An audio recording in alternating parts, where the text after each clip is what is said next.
We have no way of knowing if it's negotiable at some point in the future or if they're just pulling the no trespassing, our land, we don't want anybody on it card, which happens around here with paper companies and other people who just decide they don't want people on their land, and they have the right to do that, unfortunately, don't they? Yes, they do. And Maine has a long history of the major landowners, the paper companies, allowing recreation on their land. In fact, there was bills passed by the legislature that takes away any liability those landowners may have if they allow other people to use their land. So that's the history in Maine of how that developed. So yeah, again, and COVID is out there. I mean, there's no doubt the last year has kind of put everything on hold. We felt going into the legislature this year, we would be there in the beginning, we could talk and we could work something out. And that unfortunately never really happened.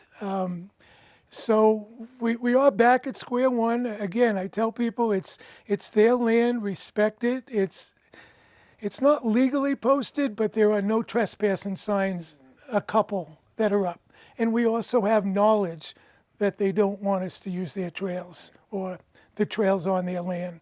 So we have to be respectful of that, and we're hopeful that we can come to some kind of a mutual agreement. Because as a town, and I don't say this idly, we were proud to have the Penobscot Nation as our neighbors. I mean, we all grew up learning history, and the Indians have a lot of history, and we understand that.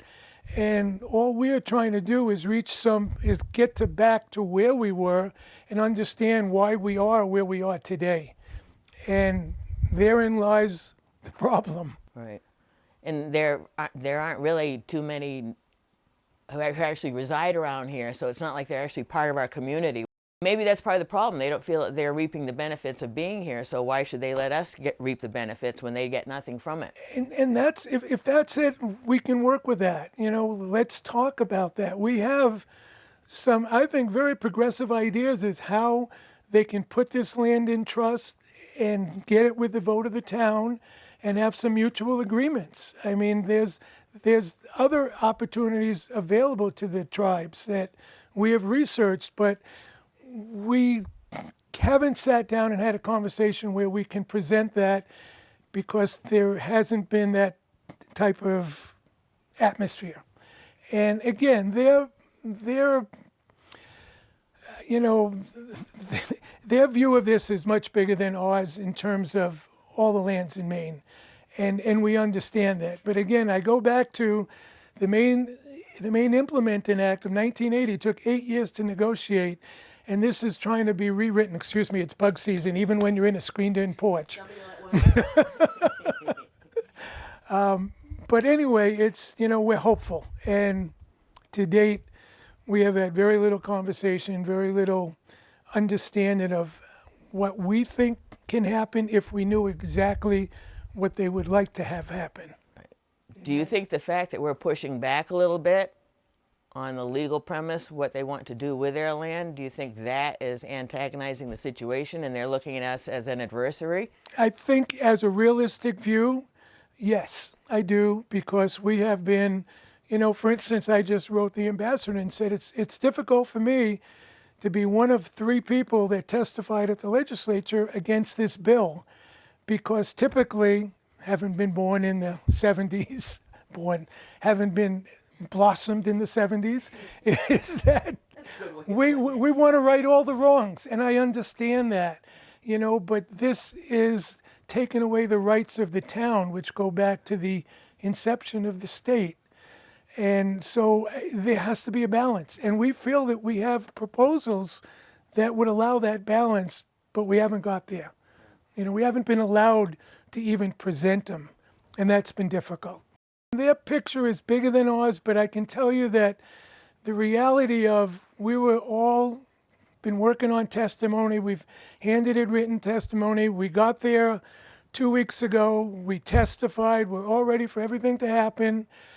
Then the governor's aide gets up, and he was the other of the 3 of us that testified against, basically said the governor would have a very difficult time supporting this bill because it takes away the rights of the basic industry, you know, the basic again, the DEP, the EPA, Fish and Game, wildlife, everything. It takes away all that control or all that rulemaking from the state. And I think that's why all of a sudden a motion was brought up by one of the legislators to table, and it got tabled on a 9-1 vote, a 9-0 vote in 1 minute. All of a sudden we're going, what happened? Okay, we're back another year again. So, yeah, it's difficult for the nation, I can understand, and it's difficult for the state. And we're a tiny, tiny piece of this, but that right to vote exists there for a reason, because home rule is the basis of Maine law. And home rule basically gives the towns and cities the right to increase ordinances above what the state says. And I feel that we are a very conservation-oriented recreational community. We have a tough balancing act because we want a lot of people to come and recreate, and we want to continue to expand those recreation opportunities. But at the same token, we want to preserve the nature, which is why people come here, as we look out behind my house.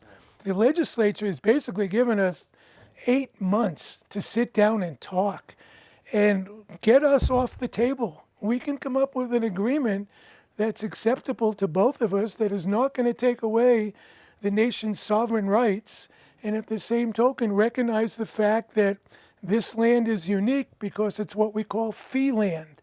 All the other lands, there were 40 parcels of land made available to the nations. Those were all in the unorganized territories, which come under the jurisdiction of LRC and the state.